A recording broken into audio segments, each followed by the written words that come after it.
جمال الوجود بذكر الإله وتصفو الحياة بنور هداه.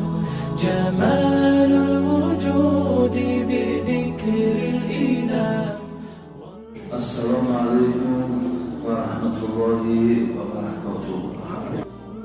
برادران عزیز، وقتی ما یک سفر امریکا داشتیم برای شناسایی دین عبارت از 6 علم خطیب وقتی سفر کردیم در نیویورک در بالای همون درآمد سازمان ملل متحد که گوییم تمام حل و فصل همین کارهای هر یک مملکت دیده میبرایند، در بالای درآمد همون مصرع‌های شیخ سعدی بود. بنی آدم اعضای یکدیگرند که در آفرینش ز یک جوهرند، چو عضو بدن آورد روزگار دیگر عضوها را نماند قرار.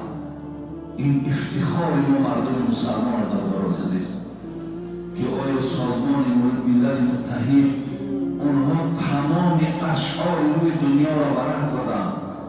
از کجا ما مصرع‌هایی بیابیم که در بالای همون درآمدگاه یا در خود همین مقامی که ما در همونجا ایستاده‌ایم موافق و سزاوار باشد. آنها آمدن از اشعار شیخ سعدی این مصرع‌ها را برده بالای در گذاشتند. الحمدلله رب العالمین. و این مصرع‌ها هم برادران عزیز از سخنهای گوهردار پیغمبر نازنینمان مثل المؤمنین فی توادهم و تراحمهم و تعاطفهم مثل الجسد.